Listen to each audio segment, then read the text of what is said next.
Well, good evening, ladies and gentlemen. Thank you very much for coming along. Those of you who know all about UFOs and flying saucers are going to have to be patient tonight, because I know there are some people who are completely new to the subject. And so I will be presenting a general talk mixed with a great deal of the latest information about the subject. I'd like to make yourself comfortable. Good of you. Comfortable now. You sure? Okay. Looks really nice. Nice.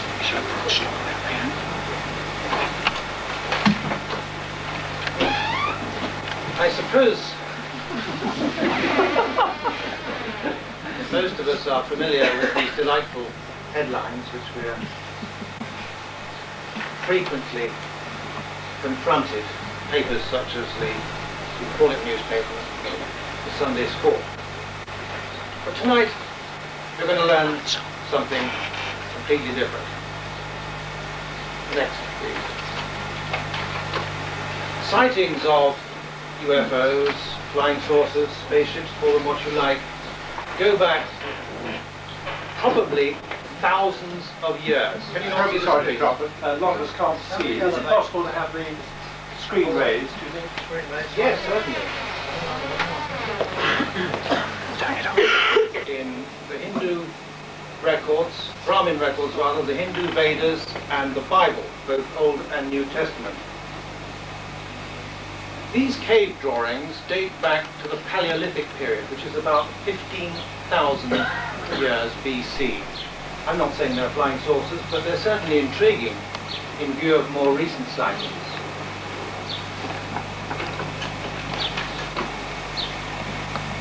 Now, UFOs come in many different shapes and sizes.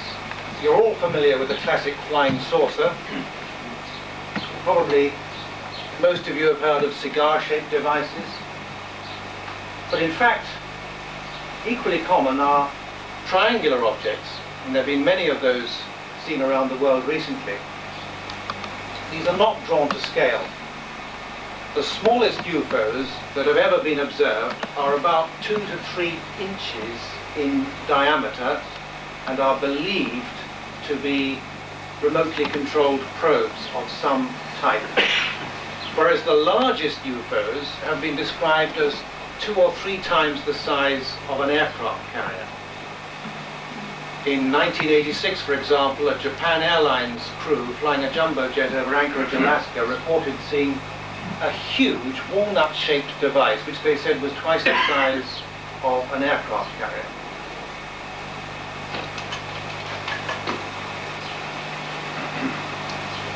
The majority of all UFO reports can be explained in more mundane terms. People usually trot out a figure of 90%. They say 90% of all UFO sightings can be explained. Actually, we don't know the precise percentage. But these percentages date back to 1966. I believe they're fairly valid today. They were drawn up by the United States Air Force. They found, when investigating UFO reports, that 27% related to man-made objects, in other words, aircraft, balloons, kites, and so forth. 23% related to space objects, satellites, bits of rockets, debris re-entering the Earth's atmosphere from man-made devices. 27% they found related to astronomical objects, such as, in particular, Venus, Jupiter, and Mars. Those are the 3 culprits in the heavens most frequently misidentified as a UFO. Also, the star Sirius. Now, these can look very dramatic. If you're not used to looking at stars, Sirius, for example, especially when the weather's very, very cold and clear, can go through the whole color of the rainbow, and you might think you're looking at a flying saucer. I've even had the sun and moon reported to me as UFOs. I know the sun is fairly rare in this country. I don't think there's any excuse for that. 23%, the Air Force discovered, were unexplained. That means after intensive investigation, they could not find a satisfactory explanation. Now, it's very interesting that a couple of years ago I spoke to Colonel Bill Coleman, who was an official of Project Blue Book back in the 1960s. Project Blue Book determined the United States government as well as the British government's position on UFOs. That is, 12,500 cases were investigated, the majority could all be explained away. Well, I spoke to Colonel Coleman, who, in addition to working at Blue Book, was a Pentagon Air Force spokesman. He told me that in 1955, he himself, flying a B-25 Minchell bomber, chased a flying saucer at low level, together with the rest of his crew, obviously. Years later, when he joined Blue Book, he attempted to locate that report in Blue Book files, and it wasn't there. I said, does this mean, Colonel Coleman, that those reports affecting national security were rerouted elsewhere? And he said, you bet. So in other words, the position of Her Majesty's government, the United States government, is based on a massive deception by the intelligence community.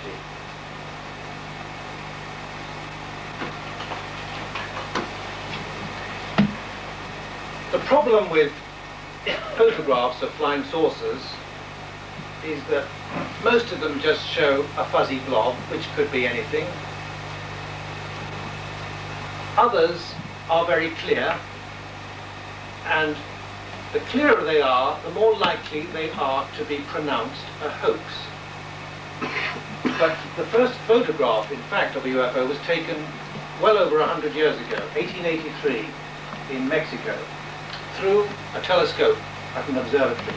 Now, in case any of you are in any doubt, the UFO is not the large white object, which happens to be the sun, as seen through a telescope, but the small black object there, which was one of several hundred seen by astronomers in August of 1883.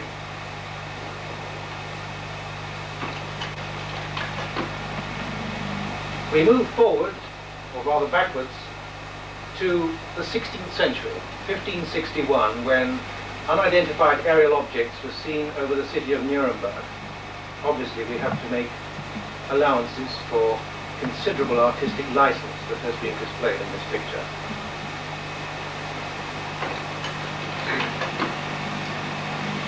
In 1942, during World War II, not all that long after Pearl Harbor, when the United States was attacked by Japan. Naturally, the American defense authorities were very twitchy, and when unidentified aerial objects appeared over the city of Los Angeles in the small hours of February the 25th, 26th, they let rip with everything they had. 1,430 rounds of anti-aircraft shells were fired at these objects. The objects, unfortunately, cannot be seen clearly in this photograph. There is one central object which you can just about make out at the apex of the searchlight beams. The other objects here are explosions of shells. Now, thanks to the Freedom of Information Act in the United States, tens of thousands of documents on official UFO reports have now been released by the intelligence community. The intelligence community means agencies such as the FBI, CIA, Defense Intelligence Agency, National Security Agency, Army, Air Force, Naval Intelligence, Atomic Energy Commission, and so forth. Interestingly, with the exception of the Air Force, all those agencies denied any serious involvement in UFO research for decades until the Freedom of Information Act. And more importantly, on their own admission, those agencies are withholding thousands of official UFO reports in the interests of national security, and many of them are classified above top secret. Above top secret, ladies and gentlemen, may sound like a contradiction in terms, rather like military intelligence. In fact, what it means is that thousands of people have clearance to top secret projects. It's what happens above that level. There are additional compartments, code words, and so forth. So you might have just as few as 12 people involved in one particular project. And no one else would ever know about it unless they had clearance to that particular code word. This document discusses the extraordinary sightings over Los Angeles in February 42. It was a memorandum from President Roosevelt written by General George Marshall, United States Army Chief of Staff at the time. He says, unidentified airplanes other than American Army or Navy planes. As many as 15 may have been involved, flying at various speeds. No bombs were dropped, no casualties among our troops, no planes were shot down, no American Army or Navy planes were in action. And needless to say, neither were any Japanese aircraft or balloons in action at the time. About 6 people lost their lives as a result of either shock or literally shell shock from falling shells.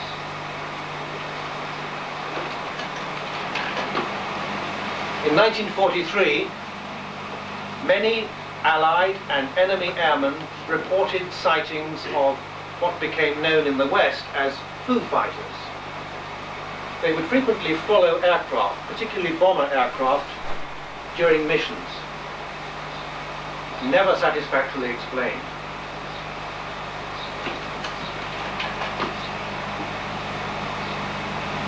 Most people think that the post-war increase in UFO sightings began in 1947.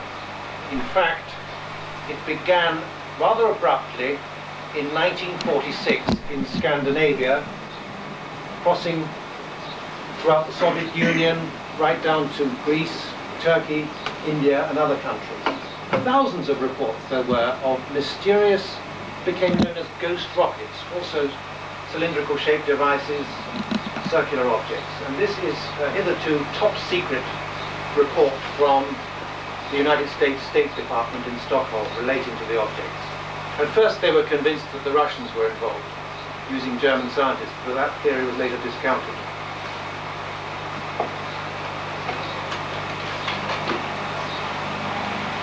Then in July 1947, a UFO, possibly more than one, apparently crashed in a remote area of New Mexico in the United States, 75 miles northwest of Roswell, New Mexico.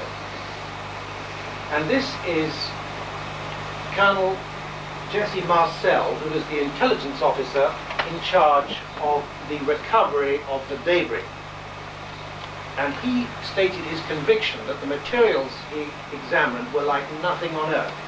He even commented on the fact that it was quite obvious to me, being familiar with air activities, that it was not a weather balloon, nor was it an airplane or a missile. We picked up everything we could. One thing that impressed me about the debris was the fact that a lot of it looked like parchment. A lot of it had a lot of numbers with symbols that we had to call hieroglyphs. So I could not interpret them. They could not be read. And the other astounding thing, he said, was that the metal could not be scratched or dented. It was very flexible, but it could not be scratched or dented, even with a sledgehammer. Now, it's also reported reliably by many witnesses.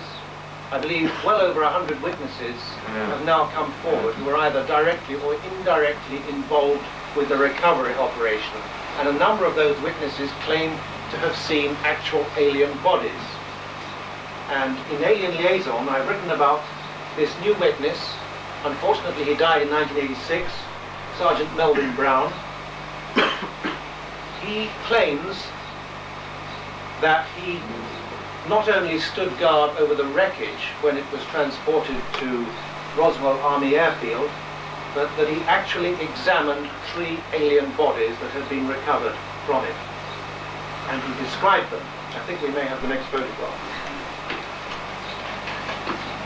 Now this, of course, which some of you may have seen in the Star not so long ago. It is actually a model. And if they'd got me on the back cover of my book, they would have discovered that. But in fact, They just printed the picture and claimed that it was the real thing. It's a model apparently exhibited in Montreal, Canada in 1967 and supposedly based on eyewitness descriptions. Well, certainly the description fits very well to that of Sergeant Brown, I must say. He described the bodies as smallish, about 4 feet in height, relatively large heads, and largish oriental type eyes.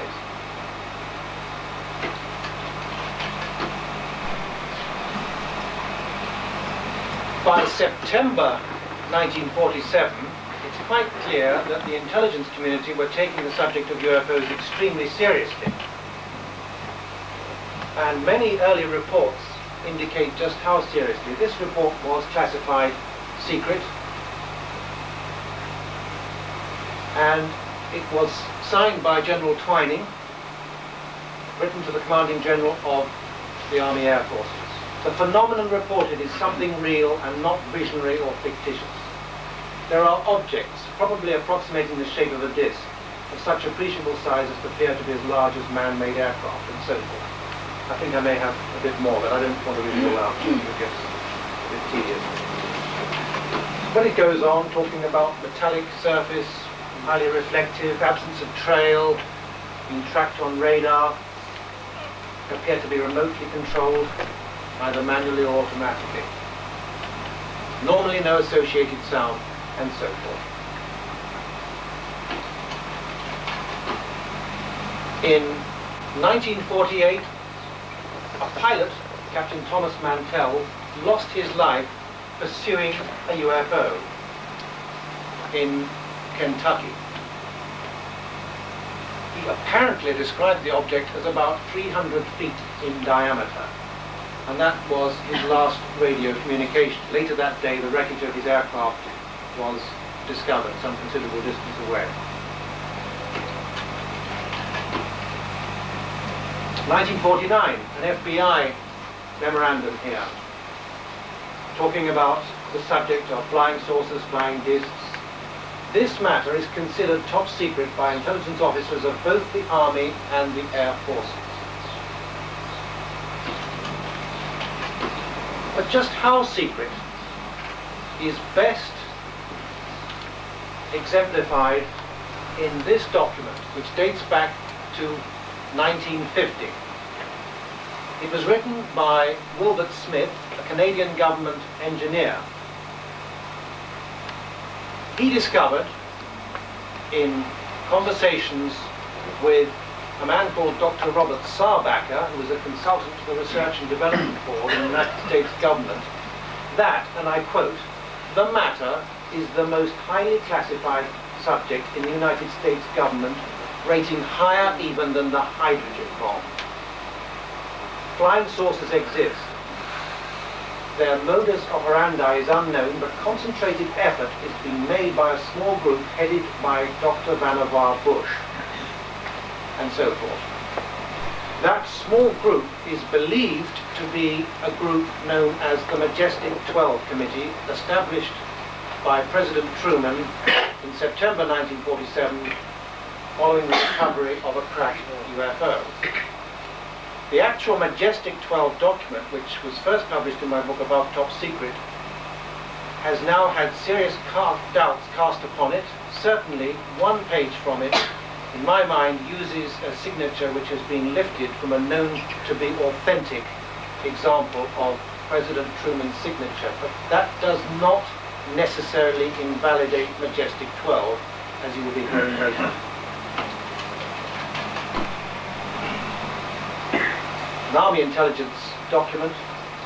There were many sightings in the 50s, and they continue to this day, of unidentified aerial objects in the vicinity of nuclear establishments. And this one was above the Hanford Atomic Energy Commission plant in the United States. Obviously, such bases are protected by nearby Air Force units, and it said Air Force jets attempted interception with negative results.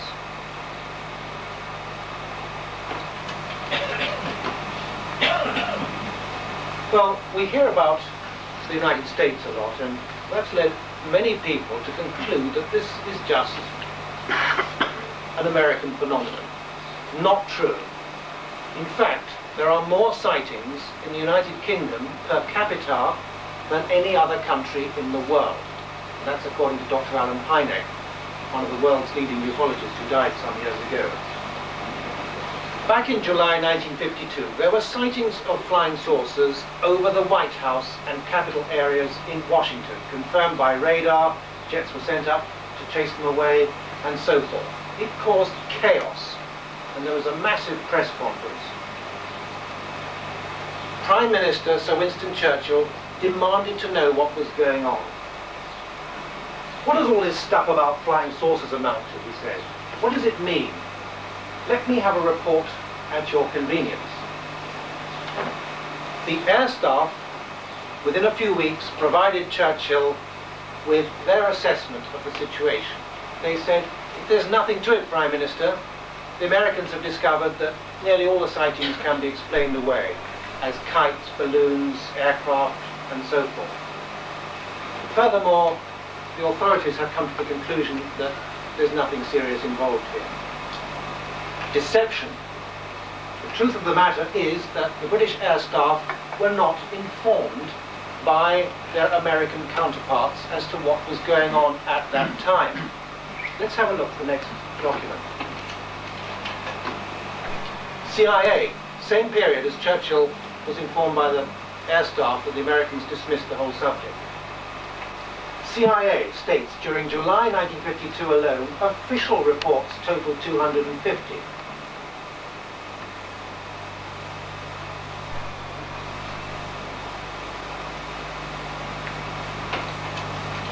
And another CIA document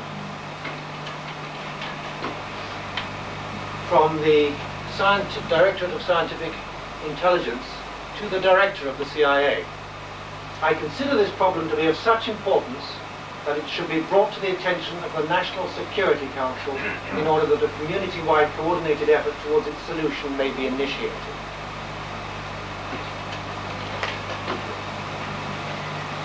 The Royal Air Force began serious investigations in September 1952 following the sighting of a flying saucer up in Yorkshire, just near Royal Air Force Topcliffe. The flying saucer was apparently chasing a meteor jet, and it was seen by many witnesses on the ground. And thus began not only British Royal Air Force intelligence investigations, but liaison with their American counterparts in the United States Air Force, CIA, and so forth. To give you some idea of how seriously this subject is treated behind the scenes, I managed to get hold of a page from the Manual of Air Traffic Services giving instructions regarding the reporting of UFOs received by sighting reports received by air traffic controllers. Quite clearly it's taken very seriously. It says, if I can read it, the details are to be telephoned immediately to Air Information Service at London Air Traffic Control Centre. And finally, a report must be forwarded to the Ministry of Defence. In fact, I believe the police have expressed instructions based on identical lines to these for reporting sightings, from members of the public or from themselves. This is Royal Air Force Rudloe Manor down in Wiltshire, where I discovered back in 1986 top secret research was being done by a small, what's called a lodger unit, within the flying complaints flight. The flying complaints flight handles the sort of complaints when farmers get annoyed when aircraft come lower, frightening their sheep and so forth. And that unit deals with such complaints. Also, it deals with complaints about unidentified aerial objects which cannot be explained. And secret investigation is done down here and elsewhere in the United Kingdom by a branch of the Provost and Security Services. That's like the Royal Air Force Police, if you like. The Royal Air Force Police and Counterintelligence Branch. Also, I was told by the Ministry of Defence quite a few years ago that although their official position is that they only employ a staff of about 3 in Whitehall investigating the problem, there are a number of other agencies involved, including the Defence Intelligence staff in Whitehall, and they still don't officially acknowledge the involvement of the Royal Air Force Provost and Security Services. Lord Dowding, who led the Royal Air Force during the Battle of Britain, he stated many years ago, in fact back in 1954, and I quote, "More than 10,000 sightings have been reported, the majority of which cannot be accounted for. I am convinced that these objects exist and that they are not manufactured by any nation on Earth."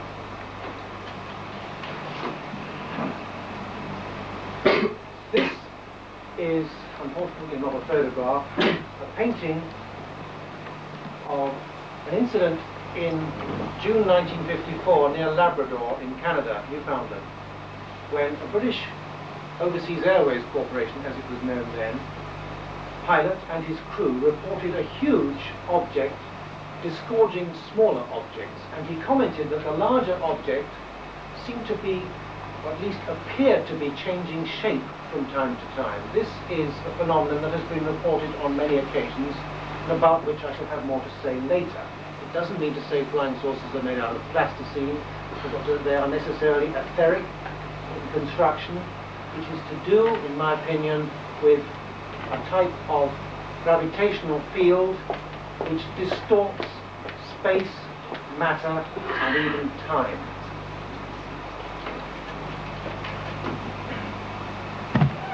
To go back to pilot sightings, quite clearly we have to trust people who fly aircraft, whether they be military or civilian. 3,500 reports by military and civilian pilots have now been made worldwide since the early 1940s. They have been tracked on radar, probably thousands of times. This is an official United States Navy radar scope photograph showing a cluster of UFOs, and 10 minutes later you can see that they've moved. I'm not sure of the range of this particular radar scope, but they've moved some distance at any rate in the space of 10 minutes in the 24-hour clock there. Curiously, but perhaps logically, sometimes UFOs are seen with the naked eye, but they're not tracked on radar. Thank you. At other times, they're tracked on radar, but they're not seen with the naked eye. Well, you've heard of the stealth plane. In fact, there are several. In particular, the F-117A, that's one of ours. And that cannot be tracked by the majority of sophisticated radar sets. It doesn't mean to say it's a phantom. That's Colonel Bill Coleman. I told you earlier that he had confirmed that Project Blue Book was based on a deception by the intelligence community, that he himself had chased a flying saucer at low level in Alabama in 1955, and he has confirmed that in 1964 aliens actually landed at Holloman Air Force Base in New Mexico and were filmed. I've spoken to a number of people who've actually seen the film. Robert Emmenegger, Los Angeles-based TV producer, is one. There's also a gentleman called Paul Shartle. I have not spoken to him, but he confirmed publicly a couple of years ago that he had seen the film. He was convinced of its authenticity. I'm currently trying to obtain this film for an international documentary produced by an Anglo-American production team. So keep your fingers crossed. Now, it's unfortunate that there's still light coming through, because if we had a more darkened room, you could see that this is you could see a great deal more detail, such as the fact that it's a great deal lighter underneath the object than on top. This is a frame from an 8mm movie film taken in 1965 by a very controversial gentleman called George Adamski. I never met Adamski. He made some extraordinary claims, but I do know that his photographs and movie film are genuine. How do I know that? Well, first of all, a friend of mine, Madeline Rodifer, was present when this film was taken. 3 other witnesses were also present. The object described a series of extraordinary maneuvers which I do not believe could be faked with 8mm film. It moved rather like that, and as it moved, it appeared to change shape. The distortion in the shape was more apparent in the direction in which the craft was traveling. According to Bill Sherwood, an optical physicist from Kodak who examined the film, the object was about 27 feet in diameter, and he's absolutely convinced the film is genuine.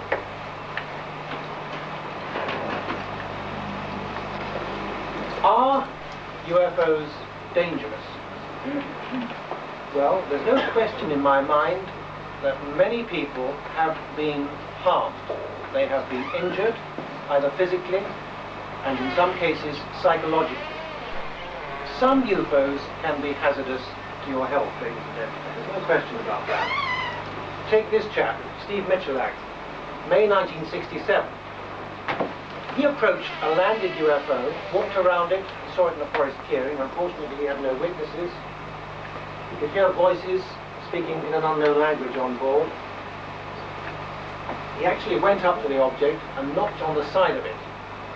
And he was struck in the stomach by a blast of hot air which set his clothes on fire. The craft eventually departed. He became violently ill, diarrhea, vomiting, and a pounding headache. And over a period of 2 years, he was investigated by about 27 doctors at his own expense, none of whom was able to properly diagnose the cause of the extraordinary marks you can see here on the stomach and what undoubtedly was radiation sickness that he was suffering from. The Soviet Union. In 1967, Soviet television viewers, having been told for nearly 2 decades that flying saucers were the product of Western warmongering capitalism, were suddenly told that it was all very serious. And this was on Moscow Central Television, November 1967. Dr. Felix Ziegel, together with a retired Air Force Major General, made the following statement. Ziegel trained the astronauts, and he headed the Moscow Aviation Institute. Unidentified flying objects are a very serious subject which we must study fully. We appeal to all viewers to send us details of any observations of strange flying craft seen over the territories of the Soviet Union. This is a serious challenge for science, and we need the help of all Soviet citizens.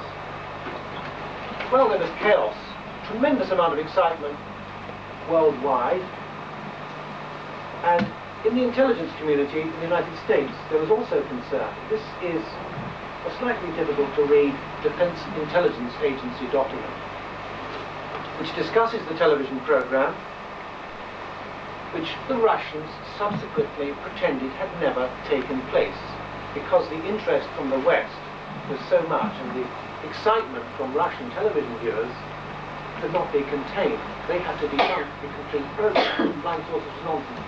The program didn't take place.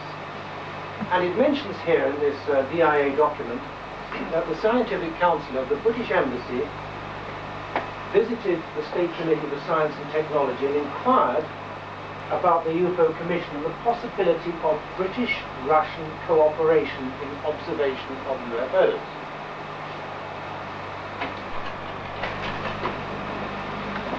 Now, aliens. If we are to believe the reports, there would appear to be several different types. Whether that means they come from different planets, different galaxies, I haven't the faintest idea. But certainly different species or types appear to have been seen consistently for many, many years. Basically humanoid, some look like nothing on Earth. I'm sure some of you are familiar with the cover of Whitley Strieber's book Communion. Not strictly accurate, that picture, even he admits that. But you've seen these little almond-eyed fellows with the pale skin. Also, human types, very similar to our own species. And this guy, apparently in a spacesuit, was photographed by a police chief in Alabama back in 1973. He claimed that he got 4 photographs with his Polaroid camera, whereupon the creature, which he at first took to be a high school student dressed in tinfoil, began moving away at high speed, taking huge leaps, with the policeman chasing in his patrol car. When the speedometer went up to about 35 miles an hour, he abandoned all thoughts of a high school student. Anyway, he got back home, he related the story. He lost his job. Somebody blew up his car, and somebody burnt down his mobile home, which contained the original Polaroid pictures. And his wife left him because she said she couldn't stand the strain anymore. I don't blame her. But I don't want that to discourage you from reporting a close encounter of the kind.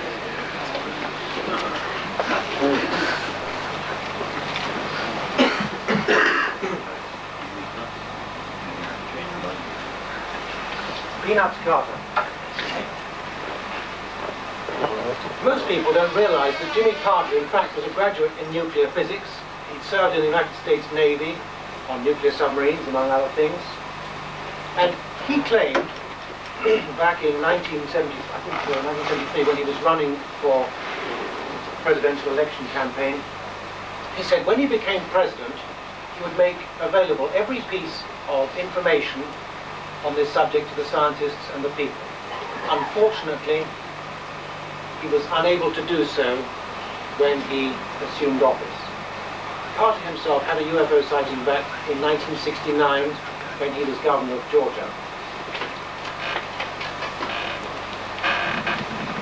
President Reagan has had 2 sightings of UFOs. The last was in 1974 when he was governor of California. He ordered the pilot of his aircraft to chase a flying saucer that was buzzing their plane. Well, of course, they couldn't catch up with it, but that began his serious interest in the subject of UFOs.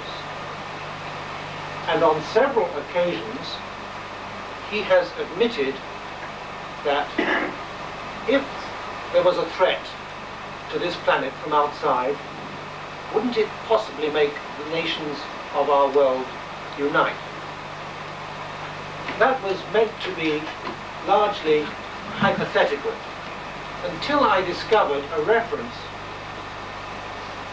to the meeting in Geneva when Gorbachev and Reagan discussed the subject of UFOs, apparently.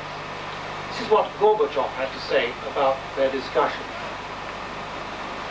At our meeting in Geneva, the United States President said that if the Earth faced an invasion by extraterrestrials, the United States and the Soviet Union would join forces to repel such an invasion. I shall not dispute the hypothesis, though I think it's early yet to worry about such an intrusion. Isn't that interesting? Last year, Gorbachev was questioned by workers in the Urals about UFOs. As many of you know, there have been many, many sightings throughout the Soviet Union. People began asking questions. What about UFOs, they said. Gorbachev replied, all I can tell you is that this is a reality. The UFO phenomenon is a reality, and it must be taken seriously.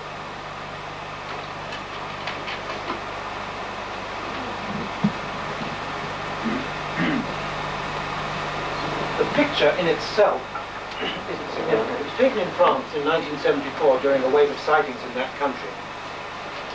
But of significance is the fact that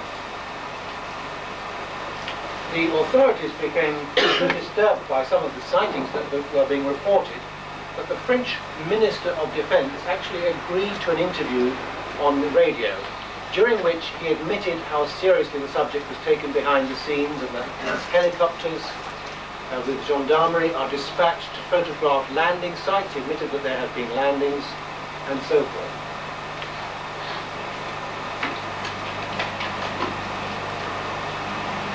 We were talking about aliens, the fact that there seem to be different types, and thank God there are women out there, as you can see.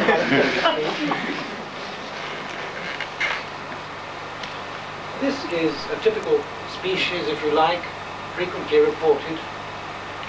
Relatively large foreheads, slightly oriental eyes sometimes, but not always. Phenomenal telepathic abilities, the ability to make themselves invisible at times, things like that, which certainly is beyond our comprehension at the moment. But it doesn't necessarily mean to say they are ghosts.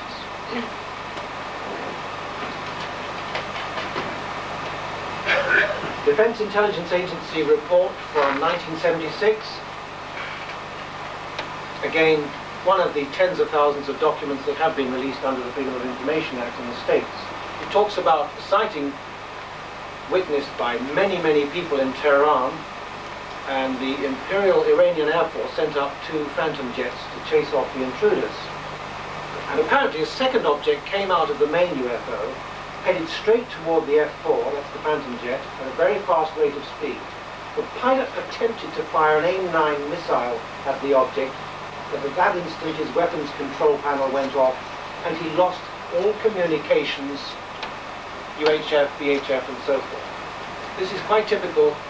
In close proximity to UFOs, you will get tremendous electrical interference. You'll get static on radio, television picture will go fuzzy, compass will start gyrating wildly if you happen to have a compass with you, all sorts of other effects.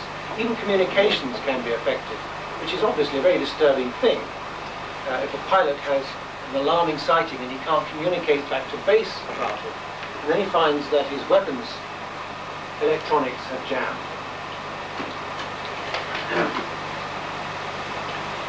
Some of you here know Sergeant Tony Dodd, who is the Director of Investigations of Quest International, what used to be the Yorkshire UFO Society. His interest in UFOs was stimulated back in 1978 when he, together with another police officer, encountered this object, which he said was about 100 feet wide, over the North Yorkshire moors.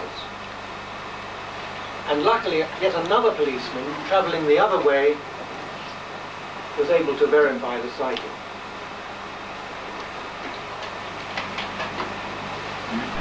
Another well-known incident by Police Constable Alan Godfrey, who encountered this object in 1980 in Todmorden, which is on the borders of Lancashire and Yorkshire. He said it was hovering at about 5 feet above the ground, and then a strange thing happened. Suddenly, he found himself about 100 yards further down the road, aware that something had happened. He went back to where he thought he'd seen this thing, and there was a dried out patch. It had been raining, of course, as it always does up in that part of the world.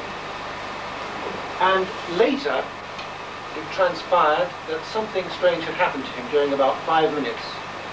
5 minutes time which he could not record. This is quite typical in what we call abduction cases, or close encounters of the fourth kind.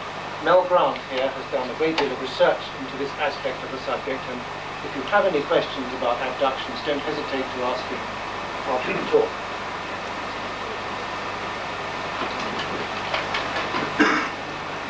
(1978). The subject of UFOs was discussed twice at the United Nations. There are a number of scientists here, and on the extreme left is Gordon Cooper, former test pilot, United States Air Force pilot and astronaut. And he admitted in a statement to the United Nations, which I have here,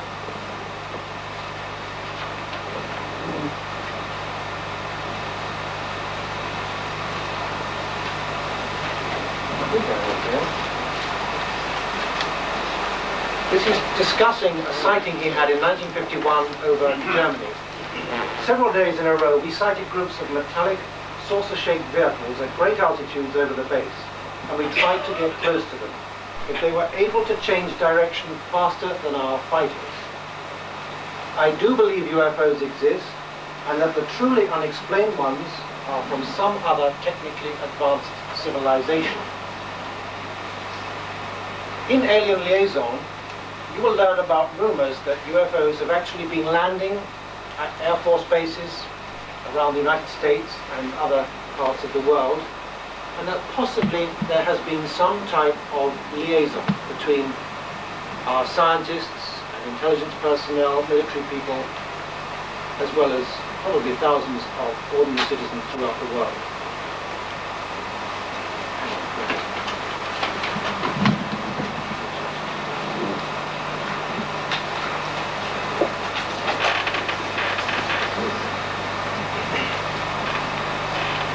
Now, interestingly, Gordon Cooper has confirmed that when he was director of the flight test school at Edwards Air Force Base towards the late 1950s, a flying saucer actually landed at the base and was filmed by a camera team. He didn't see the flying saucer himself, but he's confirmed that he saw the film and that it was the real thing. Sorry, can we go back on that? Yes. There are many reasons for the cover-up. The cover-up is proven alone by the fact that, having denied any serious involvement, the intelligence community have released now tens of thousands of official reports, and that they are withholding many more in the interests of national security. One of the reasons could be that there are disturbing aspects to the subject which cannot easily be explained to the public. How would you feel if you had to go on television tomorrow as a politician and say, sure, we've had UFOs for years. They've been running rings around our aircraft. We have no defense against them. Quite a number of pilots have disappeared together with their aircraft. We know they've possibly gone with the UFOs. How would you feel about making such an admission? Well, this young pilot, Frederick Valentich, certainly disappeared immediately after reporting a close encounter with a flying saucer, which he said was not an aircraft, and air traffic control confirmed there were no known aircraft in the vicinity. He said, it appears to be playing some kind of game with me. Then there was a strange metallic sound. He said his engine was conking out, and that was the last that was heard of Frederick Valentich and his Cessna 182 aircraft, despite a 5-day air-sea rescue search. And a few days later, in fact 2 days later, in Gansu province in China, hundreds of airmen at a military air base sighted what they believed could have been the unidentified object which abducted Valentich. At least that was their opinion. You can see this huge object over the base there. There have been many, many sightings in China by Air Force and civilian pilots.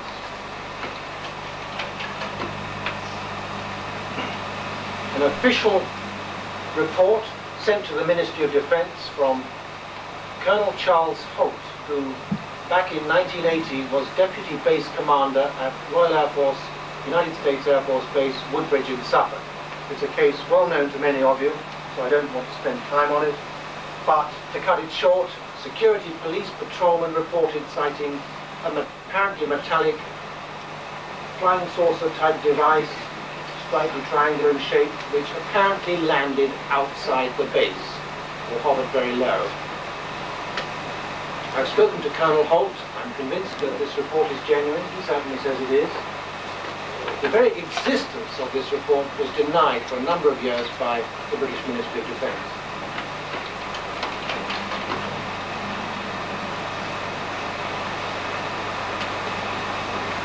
There's no question in my mind that some UFOs can be explained in terms of secret aircraft and spacecraft being tested by our governments.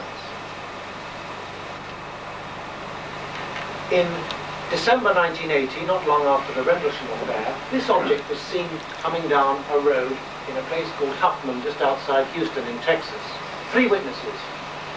The principal witness, Betty Cash, the driver. She stopped the car, got out and watched this thing as it came right over the car. She felt tremendous heat. She became extremely ill. She got sores all over her body. Her hair started falling out. As you can see here, she developed cancer later on. And she and the other witnesses sued the American government for $20 million damages. But the case wasn't even heard in court because witnesses from the Air Force, Army, Navy, NASA, and so forth came forward and said, we have no such aircraft in our inventory.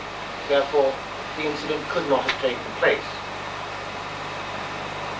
There are rumors, and I have dealt with these in Alien Liaison, that the United States has actually acquired a number of extraterrestrial vehicles for research and testing, and that the craft which overflew Betty Cash and the other witnesses was a craft which had been based on a UFO design, possibly a UFO itself, we're not absolutely certain, but they were trying to duplicate the propulsion system using conventional nuclear materials.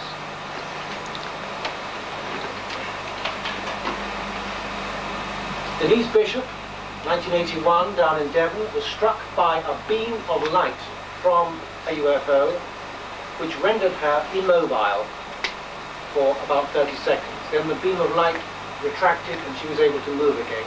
She could see that very clearly that it was coming from an apparent craft somewhere in the distance. And that mark stayed with her for considerable time. A year later, when I interviewed her, there were still strong traces of it.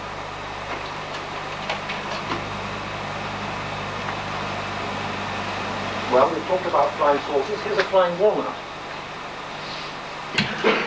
Seen by a Japan Airlines crew flying a cargo plane, a jumbo, Boeing 747, over Anchorage, Alaska in November 1986.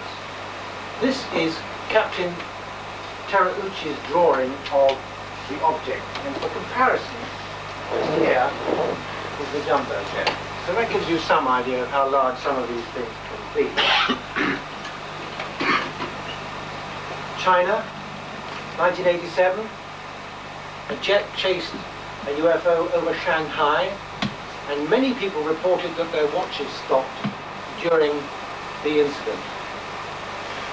More recently, on April the 21st, I believe, perhaps, no, I'm sorry, correction, much earlier, March, a China Airlines plane reported chasing a UFO twice the size of the aircraft that was chasing it, twice the size of the airliner.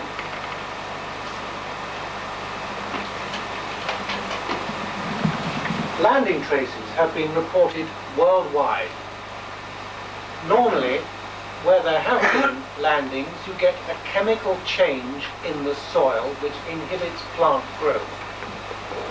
And sometimes that lasts for years, such as here in Valençol in South France, 1965, when Monsieur Maurice Masse, who claimed to have seen a craft land as well as small aliens, and nothing would grow there for years afterwards, no lavender bushes. Now you're all familiar with these. I don't know what the mystery crop-field circles and pictograms are. What I do know is that for the last 15 years or so, they have been getting increasingly complex, point one.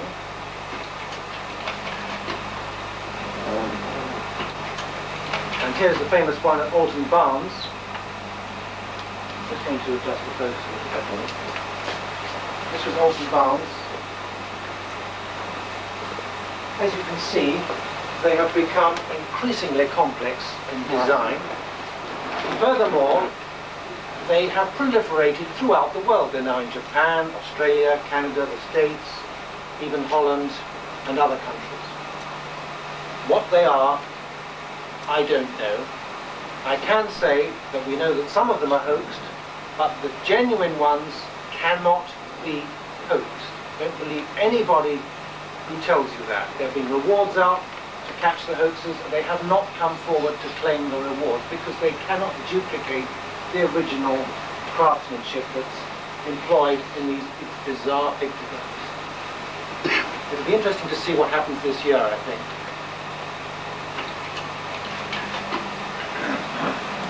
Now, we don't know if the mystery circles and pictograms are produced by UFOs. What we do know is that UFOs are occasionally sighted where the pictograms are formed. There's no question of that, about that, and some films have been taken.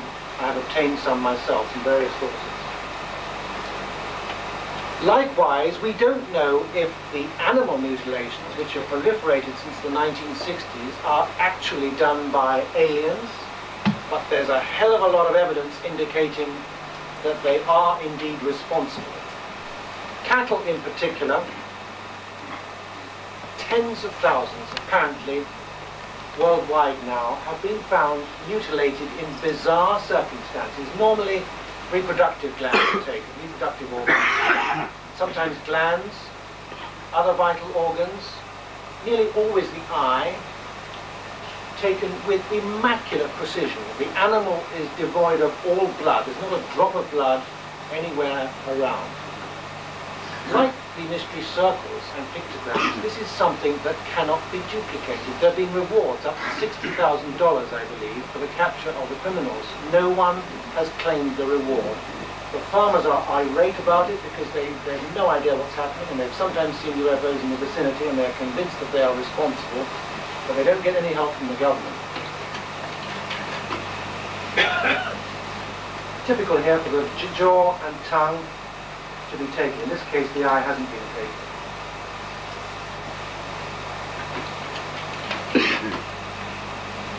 Photographs, very controversial, taken between 1987-88 in Gulf Breeze, Florida.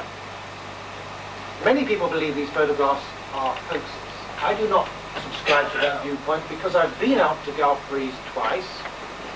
I've met Ed and Francis Walters who've taken these extraordinary photographs, and there are many of them. I'm just going to be showing you a few tonight.